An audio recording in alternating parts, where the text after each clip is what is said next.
My series is called Different Than Me, where I interview people who are different than me. In this case, I'm doing a mini series on my sister, and it's called No More Strokes. And the idea is to have her have no more strokes and to educate all of you and us and to be able to be a community to share what it's like and what a person might need and to share some different perspectives so we can be better advocates. I know that you've read some books around strokes, so do you have some suggestions? Yeah. So, about 6 months after I had the stroke, I thought, oh, I should see if there's any books. Because actually, I saw a couple movies about strokes. Not about strokes, but about someone who had stroke. And one was about a basketball player, and he was like in college, and he had a stroke. And it was really interesting because so much of his experience was my experience. So that was really interesting, even though the stroke was totally different and in many ways was very different, but all the PT and stuff was like, I did that. So it's really interesting. So I looked up books and I found this one. It's called A Stroke of Insight, which I thought that's a cool name. Yeah. Yeah.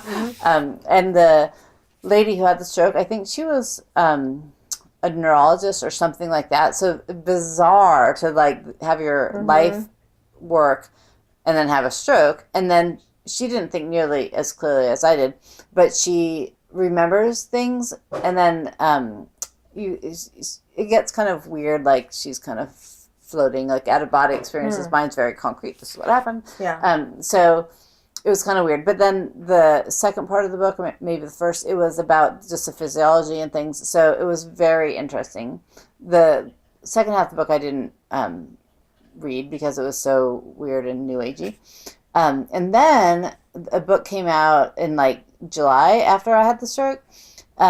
And it was called Hope Heals. And it was someone who had a stroke when she was, I think, 26. She had just had a baby, 6-month-old.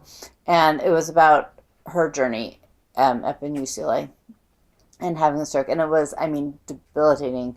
And they weren't even going to try to save her. That's how bad it was. They're like, oh my gosh, we can't do this. But then they did.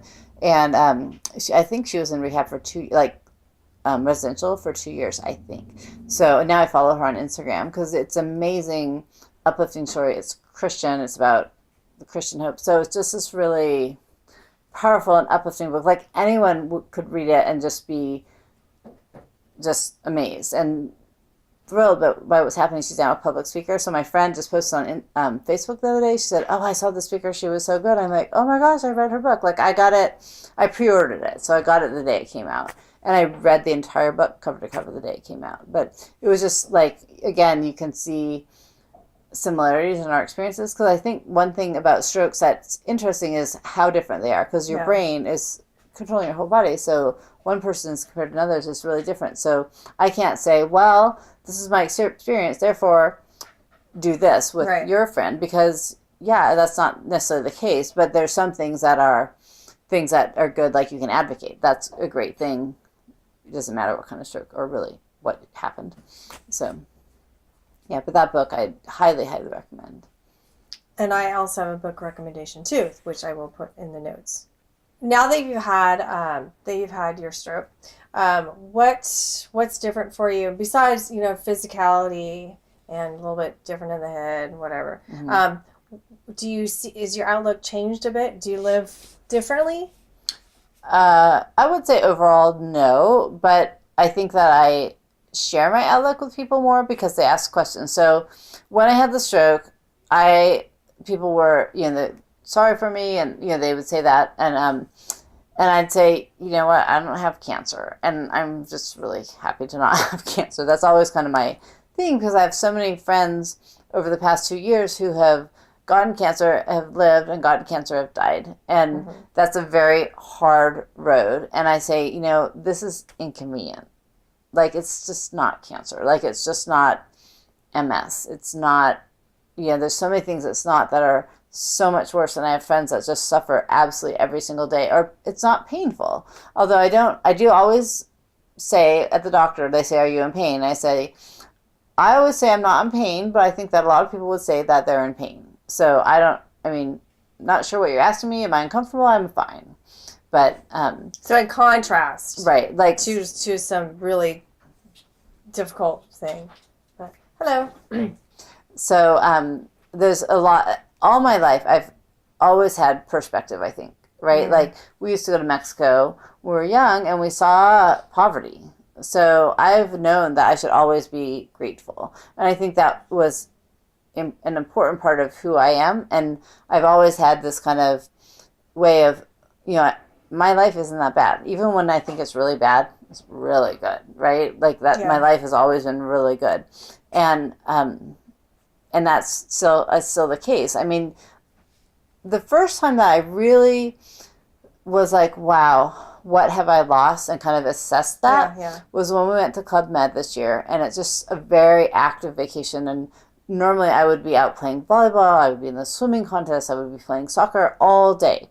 And I just sat all day, right? I just sat on the bleachers for 3 hours and watched Ray play volleyball. And then we sat and played trivia. And then, so I was just sitting. And I was like, okay, at no point did I feel sorry for myself. I don't have that in me. I don't feel sorry for me at all. But I was like, oh, wow, this is just not what it was. Like last time I went to Club Med, I was like busy from when I got up until I went to bed. And now, like, I was trying to dance with the kids were dancing at some song, and I'm like flailing and like, oh, don't It's a move. It's a new move. Yeah, it's really, but I'm not self-conscious, and my kids aren't self-conscious. So I mean, the kids have been amazing troopers through all this, and like they aren't apparently bothered at all by be using a cane, right? That could really bother someone. That doesn't bother them at all, and maybe because I have a sparkly cane, like, and it has a cup holder on it. I'm like, that's so cool. That's very cool. And they understand cool. So yeah. But they've been amazing. Like, I still, try to make meals and do laundry and stuff, but if they need to do it, they need to do it. And they roll with it. They're very flexible. And that's been amazing. But especially the part about not being, uncomfortable or embarrassed or anything by the mom, because I'm always around at football games or, whatever the thing is, I'm always there, and I'm always struggling, right? Like to walk up to the bleachers. The first year, when I had the stroke, I didn't go to the bleachers because I couldn't walk up. So, but that's fine. Like Joshua, that's no problem for him. Like he doesn't know where I am during the game, So, I don't think I'm actually answering your question, but well, no. What I'm hearing is that what's different, like in your head, well, you're still positive. You've always, like, on the spectrum, that we have a pretty good life. Club Med, And so, you realize that, and so you continue to be positive, and you're able to share this with people, so maybe it's contagious to be positive. That's kind of what I'm gathering. I don't see myself as a very positive person, though. So I don't know if people do, but I feel like I'm a real person. Like I tell it like it is, or like if people ask me how I'm doing, I mean, I'm doing fine, so I always say I'm doing fine, but I am always fine. Like, I mean, I don't think there's ever time. So I think I'm real, but I don't think I'm very positive. Does that make sense? Like, I don't think they're like, oh, Tracy, she's so positive. Like, right. Okay. Well, I think like my sister's definitely a fighter. Like, I mean, the idea that, the idea that she's having a stroke and like, oh, wait a minute, I've got to, and don't bother my husband right now because I wanted to enjoy the trip. I think a fighter or strong, like not being beat down. You're a survivor, or you're a thriver, something like that. So, okay, all right. I don't remember having any stroke education, so I just, what would you like people to know about strokes, like to be aware? I mean, would you suggest, hey, maybe put a little thing, or like after watching this video, look up, how to identify a stroke? Or? Yeah, I think everyone should take the time to read it's like 3 bullet points or 4 on how to identify a stroke and be familiar with that. I know people who have, oh gosh, I just heard the story the other day. Someone was in a grocery store, and the lady next to her was having a stroke, and she looked at her and she was like, she's having a stroke, because she saw the signs. One side of her face, she was confused, and they called 911 and got her to the hospital. When you're in a place where, like at the gym, where, well, I did know people, but where you don't know people, that you're going to get less help, right? Because it's going to take a total Right. stranger to be bold enough to say, "Excuse me, are you okay?" I mean, that's really awkward to say. And you don't even know if you're okay because you don't know. Right. Like, yeah. So the person in this case, I don't know who it was, but she did not know she was having a stroke. Yeah. But whoever I knew did know that, right? So it was I mean, that's awkward, right? You're like, I think you're having a stroke. Of course, if you are having a stroke within a short time, you can just take care of it because they're going to collapse or be incoherent. But if you know the signs of a stroke, they're usually, I mean, it is usually going to be that droopy side, confusion. Like normally there's confusion. They don't know where they are, or they're jumbled words and things. So yeah, I mean, it's a good idea to know those things. And I think the Stroke Association or whoever there, has made the magnets and things. I don't know, maybe 10 years ago they did a lot of education. So I think you probably did read it at some point. Okay, well, I don't remember. So I'll post some links to the Stroke Association, but also Dougie Fresh, remember the creator of the beatbox? What an amazing person. He was working, he created some songs because a lot of the kids who listen to him, he made A lot these, of his fans. Fans. So what he did with Michelle Obama. Let me try this. No. Okay. So this is obviously going to have to be a cut. Dougie Fresh. I don't know if you know who he is. He created the beatbox and an amazing philanthropist. And what he's done with, was it Dr. Oz and Michelle Obama, something like that. So there's these songs that actually identify. This song was about a stroke, and he raps it out in beatboxes how to identify when you're having a stroke. And these are for kids, because a lot of these kids are being parented by their grandparents. Oh, yeah. So I will post some of those songs too, because that's what we need. So last thoughts for you, since I need to go to the airport. Well, I was thinking, because you were saying grandparents, most stroke patients are old, right? They're in their 70s or whatnot. But if they're young, there's usually a reason that you had a stroke. In my case, they don't know. But usually there's a reason, something that was malformed in the brain or a weakening or some kind of reason. So if they don't give you a reason, you should ask. So let's go back to the advocating. Like, I think that we should have asked more questions. And I'm now slowly asking those questions of the doctors. But they did do checking for some different things and didn't have any evidence of things that happened that would be kind of the normal things. And I mean, the one thing a lot of people talk about is in the heart, there's a opening that a lot of people live with as an adult. It never closes up, and that can be related to strokes. But that is not my problem. So It's still out there. If you're a problem solver, you want some more clues, we can string this together. Right, because the medical system is not going to help me. So it has to be like friends. And we have tons of friends who are doctors, but not neurologists. So, and the one friend whose sister is a neurologist, she did call her on my behalf and kind of said, hey, what do you think about this? And, she's out of town, so she couldn't see me or anything. But, I mean, it's my case, there's a lot more history to my medical history because I had a stroke previous to this one. I just don't talk about it a lot because it didn't have any ill effects. But it was a clot. And so I've had a clot and a bleed, which are opposite. So the way that you treat those are opposite, and you can't treat one person for both, or you might cause the other. Oh, right. Right. And so, in my mind, I'm very interesting. So, like, don't they think that's interesting? Don't they want to research my case? Yeah, come on. But in fact, no. 5 neurologists later, they are not interested in my case. So I think we have a challenge here. I think we have a challenge here, so it'd be kind of fun to crowdsource and see what's going on. So this is after I cut the film, but I asked her how she shakes hands. Normally I'm not shaking that angle though, right? Normally your face on. Okay. Okay, and I have to grab my wrists, and so I always shake hands like this, so I look like I'm grabbing you. And I can't tell how hard I'm grabbing you at all. Oh, really? Pretty strong. I can, well, yeah, and I know I'm strong, so I'm really, mostly when I shake hands, I'm very limp because I'm scared I'm going to crush them because there's a lot of strength. The first thing doctors do, they test your strength. Every doctor tests my strength. Yeah.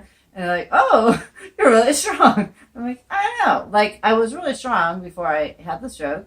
So afterwards, I had a lot of strength that was residual whatever for, however long Yeah. you lose strength. But then this side, though, didn't really lose a lot of strength because then, well, it was a year later, but then I get this tremor. And so I'm sure that this is Constantly moving. It's like strong. the belly right. thing always going. Yeah, so it's constantly moving, but I can't control that strength. So, I mean, I have, like, no strength in this arm that's useful. So, like, a plastic grocery bag with an orange in it, I'll drop that, right? Like, it's not because of lack of strength, it's lack of coordination. So then you were steadying because your hand is going like this. Right. And you do that to steady. How do people react? They're like... They don't notice at all. But I've tried to think of a thing to say because I really don't want to shake their hand. That's just the bottom line. I never understood shaking hands. I don't need it. And so I just want to say, oh, that's right, I'm not going to shake hands. But then I have to go into why I had a stroke, and then then I just dominated the entire conversation, because, right? And so I'm like, just shake hands. So, yeah. And so they don't hurt anyone. They don't say, oh, that's an interesting shake. Do you know this one or this one? Or like... No, people don't ever... They ask about the stroke. People will say, did you have a stroke sometimes? But... most people don't know because I don't, like a normal stroke patient, or not normal, but often stroke patient, their arm is non-functional, right? So it's across their waist. And my arm naturally wants to be that way. And my OT said, don't do that. You can control your arm still. And I could control it a lot better before. Don't do that. Don't let it go to that position. Like, I mean, I just it wants to be like this all the time. So I have to remember to, do that. But now, because of the shaking, I do this all the time. So, I mean, 90% of the time when I'm walking, I have this arm makes this hand steady. Oh. So, because I'm walking and my arm's down and it starts flailing, it totally puts me off balance. So, I haven't fallen. Today was the closest I came, but that's close to my ankle. But I haven't actually fallen. I have a very good sense of balance naturally. And so, since the stroke, I've been okay. There's a number of times if there wasn't a wall there, I would have fallen. And I did fall one time, but that was because the soup spilled out of the kitchen and the fridge of the floor. So it was, then I instantly fell because it made it slippery. Oh. But I didn't take a step. And I've always wondered exactly what happened because I think that because I fell, I hit my head and got a headache. And of course, Ray was out of town. So I used essential oils and the headache went away instantly. And so in my mind, not being a medical person, I said, no headache, no injury. And so I sat there for like 10 minutes just to be sure. But then I had this horrible mess to clean up and the kids were doing homework. So I'm like, I'll clean up the mess. And so I'm cleaning up. And then it's like, well, it's night. Ray's not home. I can't go. I'm not driving myself. Yeah. When I hit my head that time, I think that did cause something and made this. This started after that. I don't know. It didn't start right away, but I think there probably was a different injury that happened. Although I did go to the ER like 3 weeks later, and they did an MRI and a CAT scan and didn't see any injury. So it's hard to say what happened, and I don't know which injuries show up on which kind of scans and whatnot. So take this into your own hands. There's another clue. That was kind of a big clue. So we can string some more clues for you if you want to go ahead and do some problem solving. Okay, thanks. So in my therapy, one of the things I was told to do is take an oven mitt and put it on my left hand. That's my good hand for the entire day. But the problem with that is then I can't go to the bathroom, so it never worked. But so I would only use my right hand was the idea. So that was early on. I mean, now I don't think that's even possible. But I mean, how interesting, right? Like if you wanted to see what it's like to be one-handed, and the oven mitt's good because I still have ability here. Like I can't carry a big pot because I'm going to drop this side, but I can do some things where I need a steadying hand, but I don't need it, like or it's not breakable, and so I can use this hand to do it. And it'd be interesting for someone who can use both hands to put a mitt on and see how your day goes. How's the typing going? like everything. So even today, I couldn't get the mail out of the mailbox. I got the mail, but there's a package. I couldn't do it with one hand. I don't know how Mom got it out, but I just couldn't. I couldn't. I tried, for like 3-4 minutes. I was like, this is not coming out of here. And with one hand, I couldn't do it. If I had two hands, I know that I could do it, but I couldn't. So it's interesting. So instead of a day, try it for like 5 minutes. Try and do one task, right? Because it needs to be easy enough. And 5 minutes is probably a long time. But I challenge you to take away one little faculty that's going to make it harder, because the more we can kind of understand, the more we're going to be able to help somebody else. And hey, man, start being ambidextrous, right? That's a good idea. Big component? Yeah. Yes. All right. Thank you. If you have more questions about stroke patients, people who've had, I'm trying to like not box people in. So if you have questions about strokes, she's had one, so you can go ahead and let us know. Thank you. Thank you.